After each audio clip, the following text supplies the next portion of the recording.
ચોટન સ્તર કહેવાય, એના પછી કોષક સ્તર અને એના પછી મધ્ય સ્તર અને એના પછી કોષક સ્તર. કોષક સ્તર છે એ પોષણ આપવાનું કામ કરે નિર્માણ પામતી પરાગરજને.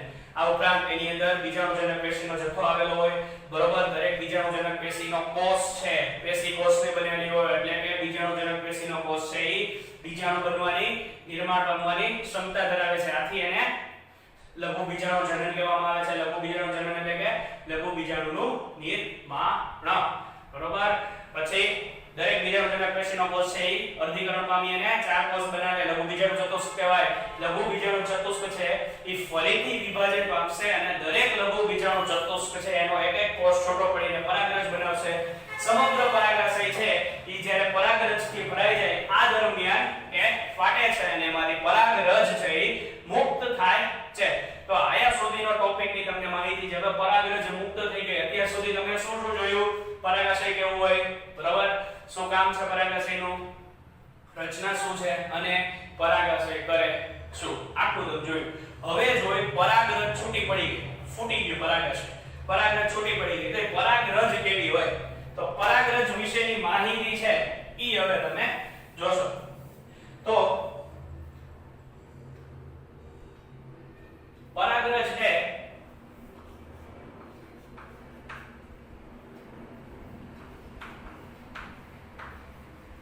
નરજન્યુજનક અવસ્થાનું પ્રતિનિધિત્વ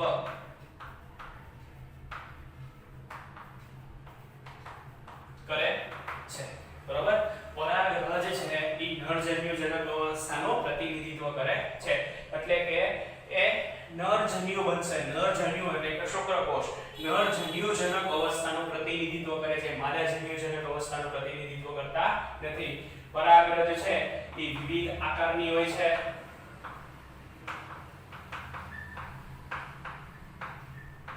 ગોળાકાર, લીસી, ખરબચડી,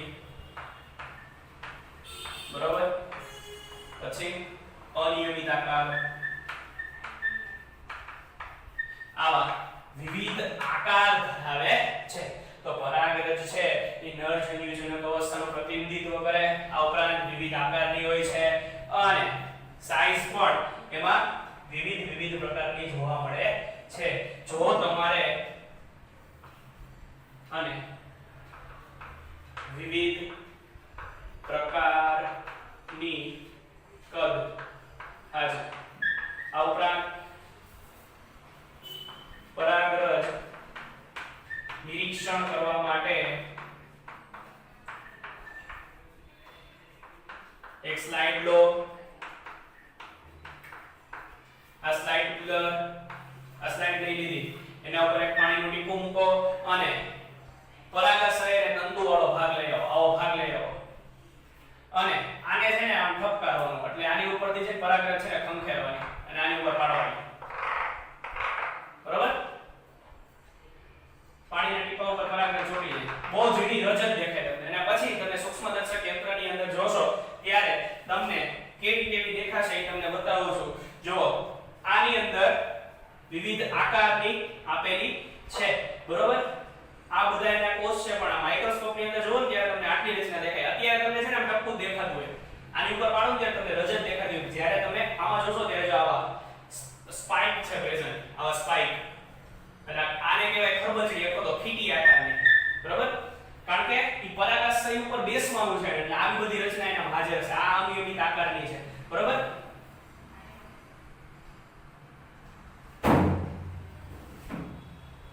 તો આકાર જોઈ લીધા, કઈ રીતે જોવી ખબર પડી ગઈ. વિવિધ આકારની ગોળાકાર હોય અને વિવિધ કદની હાજર હોય. 25 થી 50 માઇક્રોમીટર જેટલો વ્યાસ છે, બરોબર. 50 વ્યાસ છે 25 થી 50 માઇક્રોમીટરનો જોવા મળે છે. હવે આ બધી સામાન્ય માહિતી હતી કે પરાગરજ છે નરજન્યુજનક અવસ્થાનું પ્રતિનિધિત્વ કરે, વિવિધ આકારની હોય, ગોળાકાર, ખરબચડી, લીસી, અનિયમિત આકારની, વિવિધ પ્રકારના કદ, 25 થી 50 માઇક્રોમીટર. પરાગરજ નિરીક્ષણ કરવા માટે એક સ્લાઇડ લો, એના પર પાણીનું ટીપું, એટલે પાણીનું ટીપું, બરોબર. એની ઉપર શું ખેરવાની? પરાગરજ ખેરવાની. તમારા સૂક્ષ્મદર્શક યંત્રની મદદથી તમે એ સ્લાઇડનું ઓબ્ઝર્વેશન કરો તો મેં તમને જે હમણાં બતાવ્યું એવું તમને જોવા મળે, વિવિધ આકારની પરાગરજ જોવા મળે. તો આ આટલા બોર્ડનો એસેસ થઈ ગયો અને હવે આપણે જોઈએ પરાગરજ કેવી દેખાશે. તો લઈ લીધો સ્ક્રીનશોટ, જવા દઉં છું. હવે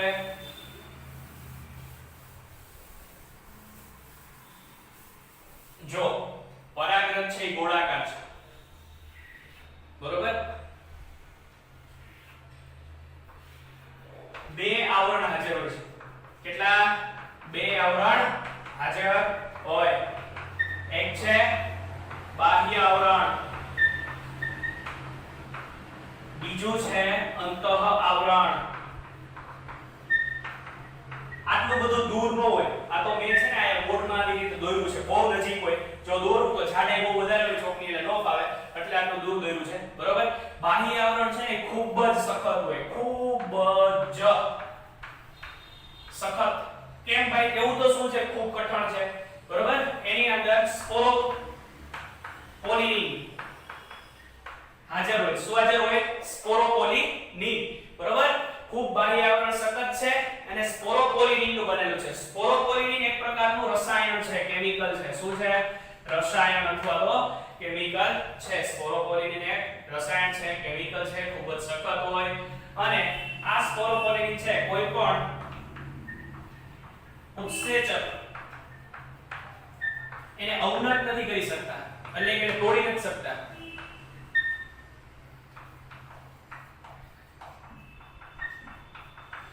એસિડ અને બેઝ પણ તોડી શકતા નથી. એટલે કે આ પરાગરજ છે એનું બહારનું આવરણ છે ને એટલું સખત છે, બહુ કઠણ છે કે એને કોઈ ઉત્સેચક નથી તોડી શકતા અને કોઈ એસિડ બેઝ નથી તોડી શકતા. બાકી તમે કોઈ પણ વસ્તુ પર એસિડ નાખો એટલે તૂટી જ જાય. પરંતુ હવે આવું તો છે ને આની અંદર નથી થતું. એટલે આ બહુ મજબૂત છે. કેમ આવું ભાઈ? આવું તો કેમ? આને શું એક બધી જરૂર પડી?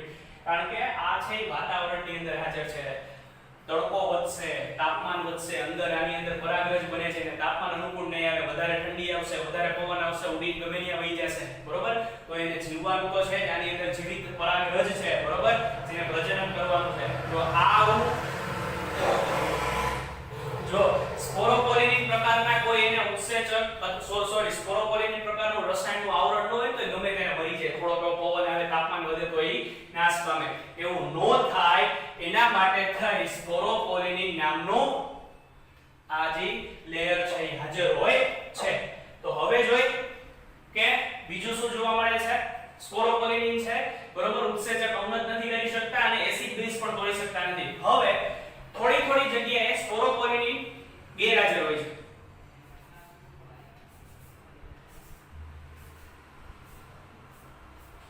અંતઃ આવરણમાં નહીં, અંતઃ આવરણ એમ ન હોય, ખાલી થોડીક જગ્યાએ સ્પોરોપોલિન છે પરાગરજમાં ગેરહાજર હોય છે. ત્યાં લખું છું અમુક જગ્યાએ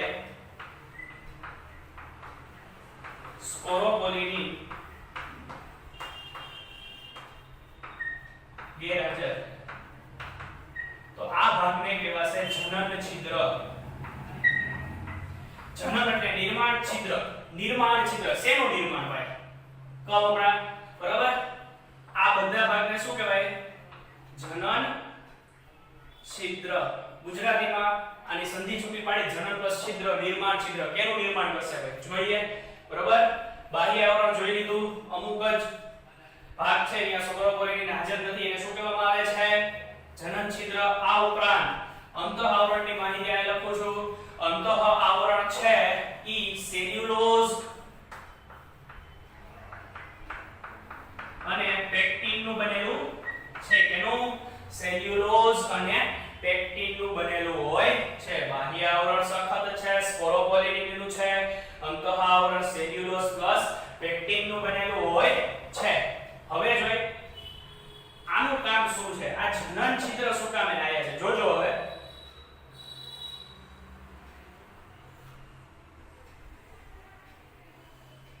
જ્યારે પરાગરજ છે આની ઉપર બેસશે ને પરાગાસન ઉપર, ત્યારે શું થશે? જનન છિદ્રમાંથી આ સેલ્યુલોઝ અને પેક્ટિન છે ને અંદર ઈ તૂટશે અને એમાંથી છે નાની એવી નળી બહાર નીકળશે.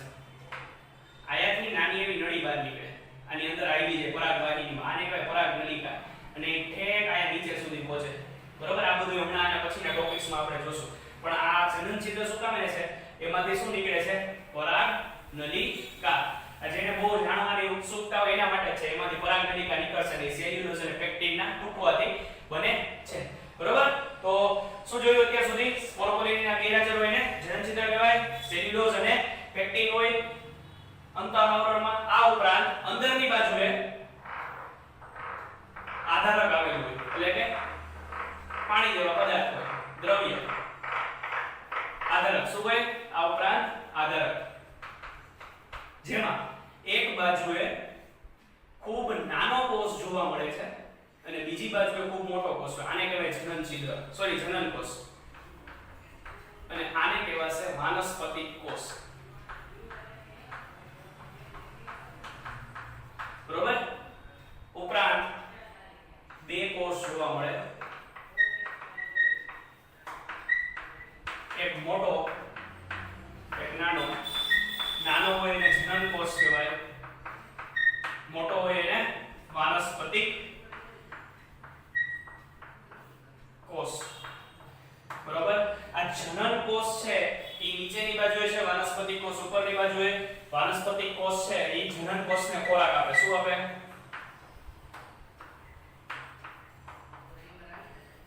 એની પાસે વિવિધ પ્રકારના પોષક દ્રવ્યો હોય. એ ક્યારે ખોરાક આપશે એ પણ કહું તમને.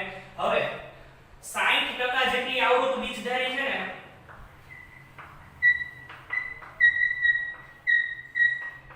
એમાં આ બે કોષવાળી અવસ્થા હોય. એ બધાય 60% જેટલી આવૃત બીજધારીની અંદર છે ને આવી દ્વિકોષીય અવસ્થા હોય એટલે બે કોષીય અવસ્થા.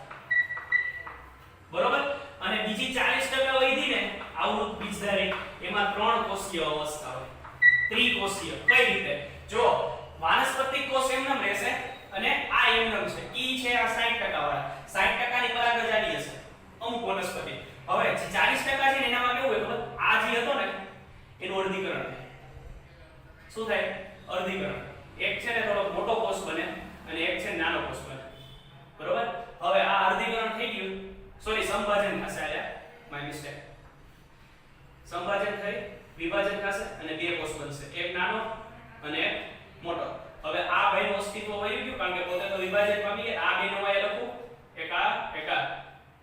બરોબર? જીના જીના થઈ. તો હવે 1 2 3 ત્રિકોષીય અવસ્થા. તો 40% માં ત્રણ કોષીય અવસ્થા જોવા મળે છે. પહેલા હતી બે કોષીય અવસ્થા, પછી થઈ ગઈ ત્રણ કોષીય અવસ્થા. હવે આ અવસ્થા છે ને બે કોષીની અંદર આવે પણ એના પછીના સ્ટેજમાં. જો ક્યારે? હવે પરાગરજમાંથી જ્યારે પરાગનલિકા બને ને, મેં કીધું ને હમણાં, ત્યારે આ પરાગનલિકાની અંદર આ વનસ્પતિક કોષ હોય ને પેલા નીચે ઉતરી જાય. એની પાછળની બાજુએ નાનો એવો જનન કોષ હાઈલો આવતો હોય. જનન કોષ કહું છું, વિભાજન પામેલા બે કોષ નહીં, જનન કોષ હાઈલો આવતો હોય. આ નીચે નીચે જાય, આની યારે નીચે નીચે જાય. આયા કોષ છે ને ત્યારે આનું વિભાજન થઈ જાય, એક નાનો બને અને એક મોટો કોષ બની જાય. બરોબર? આ તો પૂરું થઈ ગયું. આનું વનસ્પતિક કોષ છે ને ખોરાક આપ્યા રાખે પોતે નાનો નાનો થતો જાય. જ્યાં સુધી આયા કોષ છે ને ત્યાં સુધી આનું વિભાજન થઈ બે કોષ થઈ ગયા હોય. આ છે બે કોષીય અવસ્થાવાળી વનસ્પતિ હોય ને એનું મેં તમને કીધું. એનામાં શું થાય? ત્રણ કોષીય અવસ્થા એનામાં આવે. પણ જ્યારે પરાગનલિકા બનાવીને એમાં હાઈલો જતો હોય ત્યારે અમુક છે ગોઢા હોય. પરાગરજ હોય ને ત્યારે એનો જે જનન કોષ હશે ને વિભાજન કરી નાખશે. એટલે પછી એનામાં શું થાય? વાનસ્પતિક કોષ નીચે ઉતરી જાય, એક આયા હાઈલો જતો હોય ને એક એની પાછળ હાઈલો જતો હોય. એટલે આયા કોષ છે ત્યાં સુધી બધે ખોરાક આપ્યા રાખે. બરોબર? આયા કોષ ને પછી ગયો. આ બધું આપણે આગળ જોશું. તો સમજી ગયા કે પરાગરજ છે એ નર પ્રજનન તંત્રનું પ્રતિનિધિત્વ કઈ રીતે કરે? 60% જેટલી આવૃત બીજધારી છે એનામાં બે કોષીય અવસ્થા હોય, માત્ર ને માત્ર 40% માં ત્રિકોષીય અવસ્થા હોય છે. હવે આનો સ્ક્રીનશોટ લઈ લ્યો એટલે આ તમને કામ આવશે. બાહ્ય આવરણ, અંતઃ આવરણ, અમુક જગ્યાએ સ્પોરોપોલિન ગેરહાજર, જનન છિદ્ર કહેવાય. આની અંદર આધારક હોય, એમાં બે કોષ જોવા મળે. આધારક આ લખ્યું છે, આ નથી લખ્યું, યાદ રાખજો. બે કોષ જોવા મળે, મોટો કોષ વાનસ્પતિક, નાનો કોષ જનન કોષ. જનન કોષ છે અમુક ની અંદર એમનામ હોય તો એને બે કોષીય અવસ્થા કહેવાય. એક બે અમુક ની અંદર જનન કોષ છે એનું વિભાજન થાય, એક મોટો એક નાનો કોષ બને એને કહેવાય ત્રિકોષીય અવસ્થા. તો હવે તમે એસએસ લઈ લીધો હશે, કાઢી નાખીએ. અને હવે જોઈ કે પરાગરજ છે એ અમુક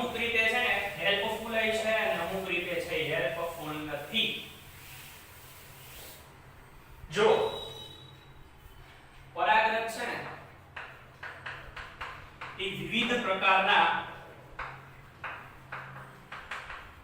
શ્વાસ વાહિકાને લગતા રોગો કરે છે અથવા તો એલર્જી કરે છે.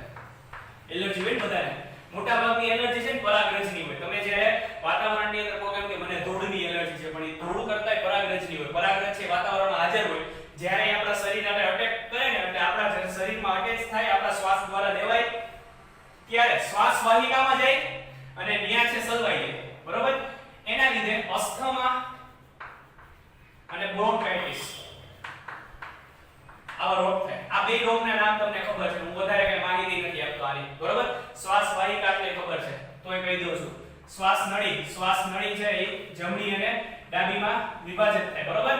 જમણી શ્વાસ નળી, જમણી શ્વાસ વાહિની, ડાબી શ્વાસ વાહિની. શ્વાસ વાહિની છે એ દ્વિતીય શ્વાસ વાહિનીમાં, આ દ્વિતીય શ્વાસ વાહિની છે એ તૃતીય શ્વાસ વાહિનીમાં, તૃતીય શ્વાસ વાહિની છે એ અંતે શ્વાસ વાહિકા બને. આ શ્વાસ વાહિકાની અંદર છે ને આ પરાગરજ જઈને સલવાઈ જાય, એના લીધે અસ્થમા અને બ્રોન્કાઇટિસ જેવા ભયાનક રોગ થાય છે. તો ભૂતકાળની અંદર વિદેશી છે ને ઘઉં મગાવવામાં આવ્યા હતા. વિદેશી ઘઉંની જાત, એટલે બીજી જાતના ઘઉં હતા ને બહારથી મગાવ્યા ને ત્યારે એના બિયારણની હારે પાર્થેનિયમ અથવા તો ગાજર ઘાસ આવ્યું. આ ઘાસની હારે બાજુમાં જ્યારે આને ઉગાડતા ત્યારે ગાજર ઘાસ ઉગતું, એને કહેવાય પાર્થેનિયમ. બરોબર? આની પરાગરજ છે ને એ બહુ એલર્જી કરતી,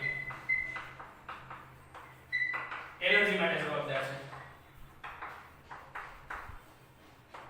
અને એનાથી વિવિધ પ્રકારના રોગ થતા. આટલી માહિતી તમારી ટેક્સ્ટ બુકમાં આપી છે અને મેં તમને કીધી. બરોબર? જ્યારે વિદેશી ઘઉંની જાત છે બહારથી આયાત કરી ત્યારે એની સાથે એક વધારાનું બિયારણ ભેગું આવી ગયું, એને કહેવાય છે ગાજર ઘાસ. જ્યારે ઘઉં ઉગાડી તે બાજુમાં આવી ઉગતા. આ નિંદામણ છે. બરોબર? નિંદામણ એટલે શું હવે તમને ખબર છે. બરોબર? આની હારે એની પરાગરજ છે ગાજર ઘાસ. જે ગાજર ઘાસ છે એનો નરપ્રજનન તંત્ર એની પરાગરજ બનાવે, એની પરાગરજ એલર્જી માટે જવાબદાર છે, વિવિધ રોગો થતા. હવે આ નો એસેસ થઈ ગયો અને હવે આપણે જે પરાગરજના લાસ્ટ ટોપિક ઉપર નર પ્રજનન તંત્રનો લાસ્ટ ટોપિક અને આપણા લેક્ચરનો લાસ્ટ ટોપિક પરાગરજ કઈ રીતે ઉપયોગી છે. પરાગરજ છે એ વિવિધ પોષક તત્વો ધરાવે છે.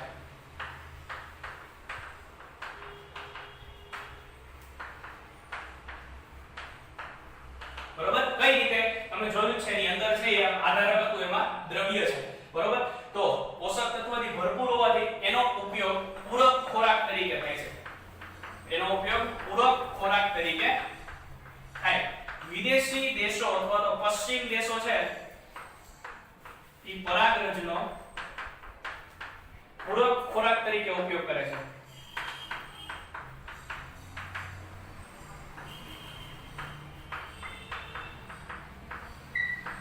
સમજો છો? પરાગરજ છે એ પોષક તત્વોથી ભરપૂર છે, પૂરક ખોરાક તરીકે ઉપયોગી છે અને પશ્ચિમ દેશ છે એમાં એનો પૂરક ખોરાક તરીકે ઉપયોગ થાય છે. બજારમાં પરાગરજની ગોળી અને સિરપ ઉપલબ્ધ છે. આ સિરપ અને ગોળી છે એ વિવિધ પ્રકારના એથ્લેટ એટલે કે રમતવીરો એના માટે ઈ લોકો લે છે. કેમ? કારણ કે ઈ એના રમતમાં સારું પ્રદર્શન કરી શકે.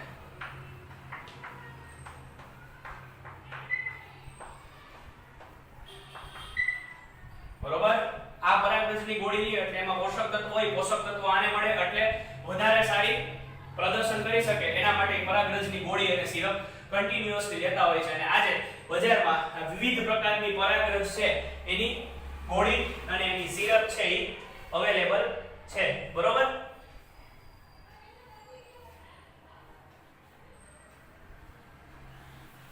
આના પછી એક નાની એવી ડિટેલ છે તમારી બુકમાં આપી છે કે પરાગરજ છે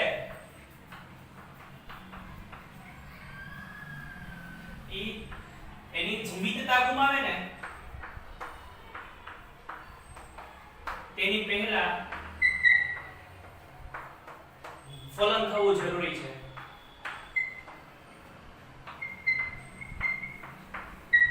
શું કહેવા માંગે છે આ પોઈન્ટ જોજો. હવે આ પરાગરજ છે એ મરી જાય એની પહેલા એની જીવિતતા ગુમાવે એટલે પ્રજનન કરવું જરૂરી છે. પ્રજનન કરવું એટલે બીજાશય છે એની ઉપર જઈ પરાગરજ અને એમાંથી પરાગનલિકા બનાવી અને એ પ્રજનન કરશે. કઈ રીતે જોઈએ? પણ એ આયા બેસી જવી જોઈએ અને એની પરાગનલિકા બની જવી જોઈએ. એ મરે એની પહેલા.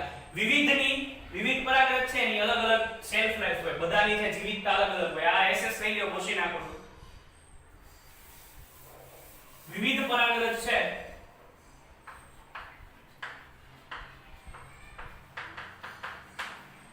એની જીવિતતા છે અલગ અલગ. દાખલા તરીકે ઘઉં અને ચોખા છે એની પરાગરજ 30 મિનિટમાં મૃત્યુ પામે છે. એટલે 30 મિનિટ સુધી જ જીવી શકે. અને અન્ય ઘણી જાતિ, દાખલા તરીકે સોલોનેસી, પછી અન્ય ફૂડ, આ બધાની પરાગરજ છે એ લાંબા સમય સુધી રહી શકે. એટલે કે લાંબા સમય સુધી છે ને એમને પડી રહે ને વાતાવરણમાં, તો એને કઈ ફેર ન પડે, જીવિત જ રહે. બરોબર? તો બધાની પરાગરજ છે એ અલગ અલગ જીવિતતા ધરાવે છે અને ઈ છે મરી જાય એની પહેલા એને પરાગસન પર બેસવું જરૂરી છે. આવું ન થાય તો એ નકામી થઈ જાય. બરોબર? પછી કઈ પ્રજનન કરવા માટે જવાબદાર નથી. હાલના સમયમાં તમે કૃત્રિમ વીર્યદાન વિશે વાત સાંભળી હશે. કૃત્રિમ વીર્યદાન એટલે કે કોઈ વ્યક્તિ છે એના શુક્રકોષ છે નું દાન કરે. કે આલિયા માલિયા જેવા લોકો છે એ દાન ન કરી શકે. બરોબર? એવા વ્યક્તિઓ દાન કરે જેના શુક્રકોષ છે હાઈલી પાવરફુલ હોય. બરોબર? કે જે લાંબા સમય સુધી ટકી રહે, જેની અંદર સારા એવા લક્ષણ જોવા મળે છે, એનામાં કૃત્રિમ વીર્યદાન જોવા મળે છે. આવી જ રીતે પરાગરજ છે એને લાંબા સમય સુધી સાચવવામાં આવે.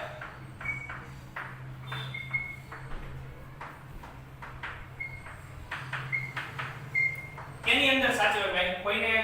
કોઈ વ્યક્તિને કોઈને લાંબા સમય સુધી સાચવવા હોય તો એને -196 ડિગ્રી સેલ્સિયસ તાપમાન, આટલા નીચા તાપમાને, આટલું નીચું તાપમાન તો જ મળે જો પ્રવાહી નાઇટ્રોજનમાં રાખવામાં આવે તો. એટલે કે પરાગરજ જે સારી એવી હોય. હવે ખબર જ છે કે છેલ્લી ઓર્કિડ છે, વનસ્પતિ છે, છેલ્લી વૈદી છે, આ હવે ભવિષ્યમાં આવવાની જ નથી. હવે આ મરી જશે પછી પૂરું છે. તો એની પરાગરજ છે ને એ સાચવી રાખી દે. બરોબર? અને પ્રવાહી નાઇટ્રોજનમાં -196 ડિગ્રી સેલ્સિયસ રાખે.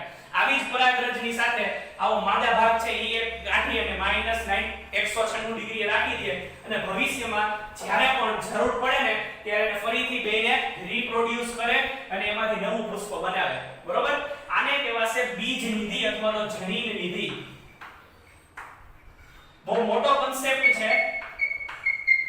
આજના સમયમાં જે પ્રાણી અથવા તો વનસ્પતિ લુપ્તતા થવાની હોય, બરોબર, છેલ્લે એક જ વનસ્પતિ વધી છે, આના પછી એના જેવી વનસ્પતિ નહીં આવે, ત્યારે એની પરાગરજ અને એનો બીજાશય એટલે કે માદા ભાગ છે એને -196 સેલ્સિયસ તાપમાને પ્રવાહી નાઇટ્રોજનમાં રાખે. આને કહેવાય બીજ નિધિ અથવા તો જનીન નિધિ. બસ આ જ છે, આટલી જ વસ્તુ છે તમારા પરાગરજ ટોપિકની અંદર આપેલી છે. તો આશા રાખી અથવા તો આશા રાખું છું કે આજનો આ ટોપિક છે તમને બધાને ખૂબ સારી રીતે સમજાવવાનો હશે. જો કાઈ પણ મિસઅન્ડરસ્ટેન્ડિંગ છે અથવા તો એક બે શબ્દ રહી ગયા હોય તો એ તમારી ટેક્સ્ટ બુક સાથે કમ્પેર કરો. નો સમજાય તો મને પૂછો અને